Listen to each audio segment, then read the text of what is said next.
Hello guys, in this video ipapakita ko sa inyo kung paano nga ba natin pabibilisin yung delivery ng ating Shopee. Okay? So ang una mo natin gagawin guys is pumunta sa Shopee apps. Okay? So halimbawa meron tayong pending na delivery tapos hindi pa gumagalaw. So ang gagawin lang po natin, punta lang tayo dito sa Me section. Tapos puntahan po natin yung to receive. Okay?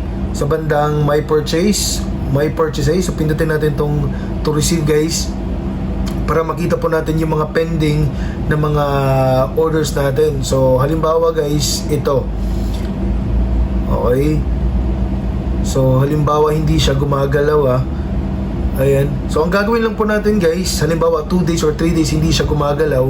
So ang gagawin lang natin is i-expedite natin siya. So paano ang gagawin natin? Pindutin niyo lang tong parang call button na to.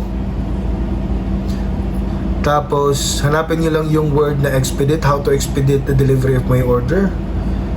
Tapos, may lalabas po dyan na parang button na pipindutin po natin. So, hintayin lang po natin guys, no? Ayan guys. So, may lalabas po dito na expedite delivery. So, pindutin lang po natin to, expedite delivery. Tapos, magpa-pop up po. Tapos, iselect po natin yung parcel po natin na hindi gumagalaw para magkaroon po ng expedition. So dito tayo sa to receive. Tapos pindutin natin yung parcel. Okay? Tapos captcha tayo guys, verification. Then submitted successfully.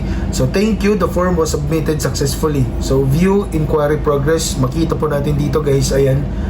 Pwede din po tayong mag-leave message, no? So magre-reply po dito yung yung taga Shopee. Makaka-receive din po kayo ng email kapag nag-reply po sila. So mapapabilis po dahil nag-expedite po ako. Tingnan niyo po, bumili po ako ng isang parcel, parang 2 days lang ata guys. So ayan yung para sa ilaw ng motor. So March 2 siya na pick up. Tapos out for delivery na po siya March 4. Okay?